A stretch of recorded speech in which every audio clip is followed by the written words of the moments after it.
आज हम बात करते हैं विदेशी मुद्रा भंडार यानी कि फॉरेक्स की।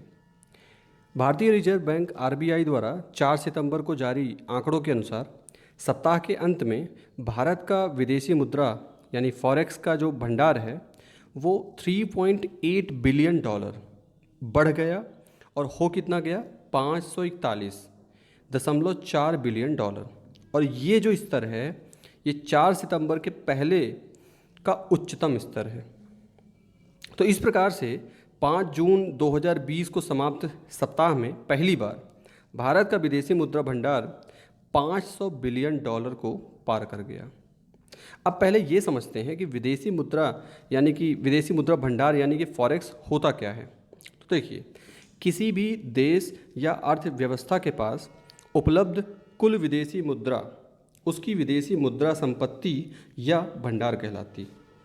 सामान्यतः विदेशी मुद्रा भंडार में केवल विदेशी रुपए, विदेशी बैंकों की जमाओं, विदेशी ट्रेजरी बिल और अल्पकालिक अथवा दीर्घकालिक सरकारी परिसंपत्तियों को शामिल किया जाना चाहिए। एक बार फिर से सुनिए, मैं ये मान रहा हूँ कि आपको ये सारी जो टर्म्स बोली जा रही हैं इनका बेसिक नॉलेज आपके पास है। तो मैंने कहा कि सामान्यतः जो विदेशी मुद्रा भंडार होता है उसमें विदेशी रुपए, विदेशी बैंकों की जमाओं, विदेशी ट्रेजरी बिल, अल्पकालिक अथवा दीर्घकालिक सरकारी परिसंपत्तियों को शामिल किया जाना चाहिए। लेकिन इसमें सोने के भंडार, विशेष आहरण अधिकार और अंतर्राष्ट्रीय मुद्रा कोष की भंडार अवस्थितियों को भी शामिल किया जाता है। तो इस प्रकार से कह सकते हैं कि आधिकारिक अंतर्राष्ट्रीय भंडार या अंतर्राष्ट्रीय भंडार की संज्ञा देना इसे ज़्यादा उचित होगा। अब विदेशी मुद्रा भंडार को भुगतान संतुलन में आरक्षित परिसंपत्तियां कहा जाता है। क्या कहा जाता है? आरक्षित परिसंपत्तियां। और ये पूंजी खाते में होते हैं। ये किसी देश की अंतर्राष्ट्रीय निवेश स्थिति का एक महत्वपूर्ण भाग होता है। IMF यानी कि अंतर्राष्ट्रीय मुद्रा कोष के अनुसार जो आधिकारिक यानी ऑफिशियल विदेशी मुद्रा भंडार होता है वो मौद्रिक और विनिमय दर प्रबंधन के लिए जो नीतियां बनाई जाती हैं उसमें समर्थन और विश्वास बनाए रखने जैसे उद्देश्य पूरा कर देता है। ठीक, संकट के समय जब उधार लेने तक पहुंच कम हो जाती है तो विदेशी मुद्रा तरलता बनाए रखते हुए इस संकट को कम करने में मदद करता है। अब अगर बात करें तो किसी भी देश के विदेशी मुद्रा भंडार में चार एलिमेंट्स को इंक्लूड किया जाता है। नंबर 1, विदेशी परिसंपत्तियां। इसमें विदेशी कंपनियों के शेयर, डिबेंचर, बॉन्ड इत्यादि विदेशी मुद्रा में शामिल होते हैं। दूसरा है स्वर्ण भंडार। तीसरा है IMF के पास रिजर्व कोष यानी कि रिजर्व ट्रेंच। और चौथा है विशेष आहरण अधिकार यानी कि स्पेशल ड्रॉइंग राइट्स। अब एक एक करके इस पे बात करते हैं। तो सबसे पहले बात करते हैं विदेशी मुद्रा परिसंपत्तियों की। विदेशी मुद्रा परिसंपत्तियां यानी कि फॉरेन करेंसी एसेट्स विदेशी मुद्रा भंडार का एक बड़ा घटक होता है। अब अगर बात इंडिया की करें तो ये जून माह के प्रथम सप्ताह में 8.42 अरब डॉलर बढ़ करके 463.63 अरब डॉलर के स्तर पर पहुंच गया है। ये ध्यान रहे कि यदि डॉलर के संदर्भ में बात की जाए तो विदेशी मुद्रा भंडार में पड़ी गैर अमेरिकी मुद्रा जैसे कि यूरो, पाउंड और येन की कीमतों में उतार चढ़ाव को फॉरेन करेंसी एसेट्स में शामिल किया जाता है। अब बात करते हैं स्वर्ण भंडार की। तो अगर आंकड़ों की बात करें तो इस अवधि में जून माह के प्रारंभ में जो आंकड़े जारी किए गए थे उसमें भारत के स्वर्ण भंडार में गिरावट दर्ज की गई। अब वर्तमान समय में जो हमारे पास लेटेस्ट डेटा है उसके अकॉर्डिंग भारत का जो स्वर्ण भंडार है वो 32.6 बिलियन डॉलर है। ठीक, 32.6 बिलियन डॉलर। अब बात करते हैं रिजर्व ट्रेंच क्या होता है। तो रिजर्व ट्रेंच वह मुद्रा होती है जिसे प्रत्येक सदस्य देश द्वारा आईएमएफ को प्रदान किया जाता है। फिर से एक बार मैंने कहा कि रिजर्व ट्रेंच वो मुद्रा होती है जिसे प्रत्येक सदस्य देश द्वारा किसे दिया जाता है, आईएमएफ को, और इसका उपयोग वो देश अपने स्वयं के प्रयोजन के लिए भी कर सकता है। इस मुद्रा का जो यूज़ होता है जनरली इमरजेंसी वाले केस में किया जाता है। अब बात करते हैं विशेष आहरण अधिकार की। तो विशेष आहरण अधिकार को अंतर्राष्ट्रीय मुद्रा कोष यानी कि आईएमएफ द्वारा 1969 में अपने सदस्य देशों के लिए अंतर्राष्ट्रीय आरक्षित संपत्ति के रूप में बनाया गया था। कब बनाया गया था? 1969 में। अब विशेष आहरण अधिकार को हम शॉर्ट में बोलेंगे एसडीआर।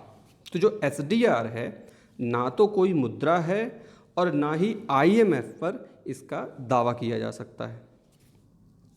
एसडीआर का जो मूल्य है, एसडीआर का मूल्य बास्केट ऑफ करेंसी में शामिल जो मुद्राओं के औसत भार के आधार पर किया जाता है।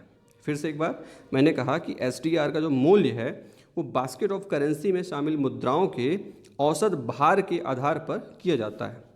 अब ये जो बास्केट है इसमें कौन कौन सी मुद्राएं शामिल हैं? तो इसमें अमेरिकी डॉलर है, यूरोप का यूरो है, चीन की मुद्रा रेमिनबी है, जापानी येन है और ब्रिटेन का पाउंड है। अब सबसे बड़ा जो सवाल है वो ये है कि अर्थव्यवस्था में तो चल रहा है स्लो डाउन, लेकिन भारत का विदेशी मुद्रा भंडार बढ़ कैसे रहा है? ये हमारा आज का जो ये टॉपिक है इसका एक थीम है। तो अब हम जानने की कोशिश करते हैं कि ऐसा क्यों है। तो देखिए, विदेशी मुद्रा भंडार में वृद्धि का जो प्रमुख कारण है वो भारतीय स्टॉक बाजार में विदेशी पोर्टफोलियो निवेश और प्रत्यक्ष विदेशी निवेश में वृद्धि है। विदेशी निवेशकों ने पिछले कई महीनों में कई भारतीय कंपनियों में हिस्सेदारी हासिल की है। विदेशी निवेशकों द्वारा रिलायंस इंडस्ट्रीज़ की सहायक कंपनी जियो में लगभग 97,000 करोड़ रुपए का निवेश भी किया गया है। ये तो एक बात हो गई। अब और क्या है?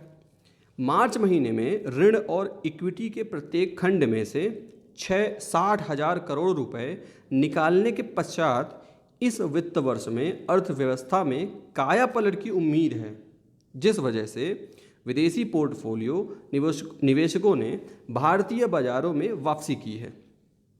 दो बातें हो गई कि एक कायापलट की उम्मीद है और दूसरा एफडीआई में वृद्धि हो गई। अगली बात करते हैं, कच्चे तेल की कीमतों में क्या हो गई? गिरावट। भाई लॉकडाउन लगा हुआ है तो तेल का जो पहले खर्च होता था अब उतना नहीं हो रहा है, तो मांग में गिरावट की वजह से आयात भी कम हो गया, और अगर आयात कम हो गया तो हमें विदेशी मुद्रा जो व्यय करनी पड़ती थी अब वो कम व्यय करनी पड़ रही है।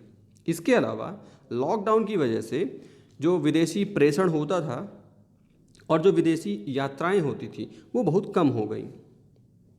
इसके अलावा वित्त मंत्री निर्मला सीतारमण द्वारा 20 सितंबर 2019 को कॉरपोरेट कर की दरों में कटौती की घोषणा के साथ ही फॉरेक्स रिजर्व में वृद्धि होना शुरू हो गया था। और एक और बात, सोने की जो बढ़ती हुई कीमतें हैं इन्होंने केंद्रीय बैंक को समग्र विदेशी मुद्रा भंडार बढ़ाने में मदद की है। अब ये समझने की कोशिश करते हैं कि विदेशी मुद्रा भंडार का महत्व क्या है, इसका इम्पोर्टेंस क्या है। तो विदेशी मुद्रा भंडार में वृद्धि से सरकार और आरबीआई को देश के एक्सटर्नल और इंटरनल जो वित्तीय मुद्दे होते हैं उनको मैनेज करने में आसानी होती है, पहली बात। दूसरी बात, आर्थिक मोर्चे पे अगर कोई संकट की स्थिति आ जाए तो एक वर्ष के लिए लगभग देश के आयात बिल को कवर करने के लिए पर्याप्त होता है। हालांकि वर्तमान समय में विदेशी मुद्रा का भंडार में जिस तरह से वृद्धि हुई है तो भारत लगभग 17 महीने तक, एक साल से भी ज़्यादा 17 महीने तक आयात बिल को कवर करने में सक्षम हो जाएगा। ये हो गई दो बातें। अब तीसरी बात पे आते हैं। बढ़ते विदेशी मुद्रा भंडार ने डॉलर के मुकाबले रुपए को मजबूत करने में मदद की है। सकल घरेलू उत्पाद यानी कि जीडीपी के अनुपात में विदेशी मुद्रा भंडार लगभग 15% है। सरकार को अपनी विदेशी मुद्रा आवश्यकताओं और बाहरी ऋण दायित्वों को पूरा करने में मदद कर सकने के साथ ही राष्ट्रीय आपदाओं या आपात स्थितियों के लिए एक रिजर्व बनाए रखने के लिए भी ये महत्वपूर्ण होता है। इसके अलावा विदेशी मुद्रा भंडार में वृद्धि से निवेशकों में एक आत्मविश्वास और ऊर्जा का संचार भी होता है। तो इससे पता चल रहा है कि किसी भी देश के लिए विदेशी मुद्रा भंडार कितना ज़रूरी है। अब कुछ सुझाव हैं जो हमें पता होने चाहिए। सबसे पहले तो निवेश प्रतिबंधों को कम करके एफडीआई को और अधिक उदार बनाया जाना चाहिए, क्योंकि हमने सबसे पहला रीज़न जो देखा था कि क्यों ये फॉरेक्स का जो हमारा बढ़ रहा है लेवल, तो उसमें एफडीआई का जो इंक्रीमेंट था वो इसमें रीज़न था। चालू खाते में और अधिक उदारीकरण किया जा सकता है। चालू खाता क्या है, इस पे हम अलग से वीडियो में बात करेंगे। दूसरी बात, बुनियादी ढांचे की परियोजनाओं के वित्त पोषण के लिए धन का उपयोग किया जा सकता है, जिससे अधिक रिटर्न प्राप्त किए जा सकते हैं। तीसरी बात, सार्वजनिक क्षेत्र के बैंकों के पुनर्पूंजीकरण, विदेशी वित्तीय बाजारों में निवेश या महंगे बाह्य ऋण के पुनर्भुगतान के लिए भी इसका उपयोग किया जा सकता है। ठीक, इसके अलावा ये भी ध्यान रहे कि 1991 में भारत का जो विदेशी मुद्रा भंडार था लगभग शून्य हो गया था, और तब विदेश से आयात के लिए भारत को अपना सोना गिरवी रखना पड़ा था। इसलिए विदेशी मुद्रा भंडार का उपयोग देश की अर्थव्यवस्था को वृद्धि की राह पर लौटाने की दिशा में किया जाना चाहिए। अब क्वेश्चन ये आता है कि आरबीआई फॉरेक्स रिजर्व का करता क्या है भाई? तो रिजर्व बैंक जो है विदेशी मुद्रा भंडार का संरक्षक और प्रबंधक के रूप में कार्य करता है।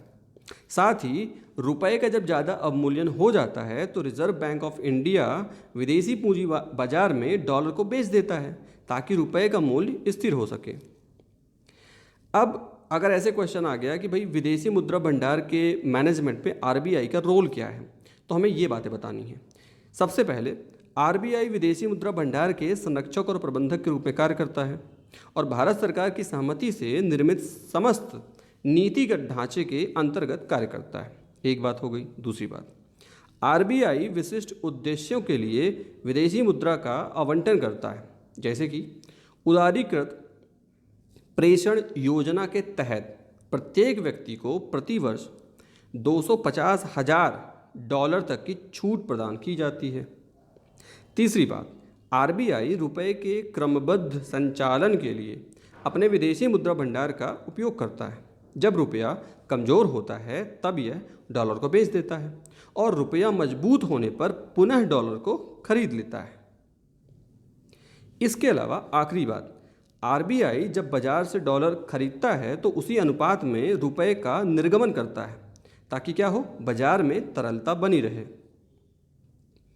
अब थोड़ा सा कुछ आंकड़ों पर नज़र डालते हैं कि भारत का जो विदेशी मुद्रा भंडार है उसका अभी प्रेजेंट सिनेरियो क्या है।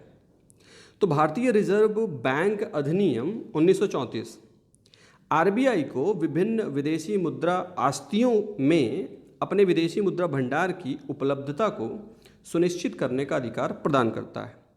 लगभग 64% विदेशी मुद्रा भंडार अन्य देशों की प्रतिभूतियों जैसे कि ट्रेजरी बिल इत्यादि में रखा जाता है, जिसमें मुख्य रूप से संयुक्त राज्य अमेरिका की प्रतिभूतियां शामिल होती हैं। लगभग 28% विदेशी मुद्रा अन्य केंद्रीय बैंकों में संग्रहित की जाती हैं और तकरीबन 8% विदेशी मुद्रा अन्य देशों के वाणिज्यिक बैंकों में भी जमा किया जाता है। तो मार्च 2020 तक भारत में 653 टन सोने का भंडार था, जिसमें से 360 टन सोना बैंक ऑफ इंग्लैंड और बैंक ऑफ इंटरनेशनल सेटलमेंट्स की अभिरक्षा में है, जबकि जो बाकी का बचा सोना है वो घरेलू स्तर पर सुरक्षित रखा गया है। Thank you.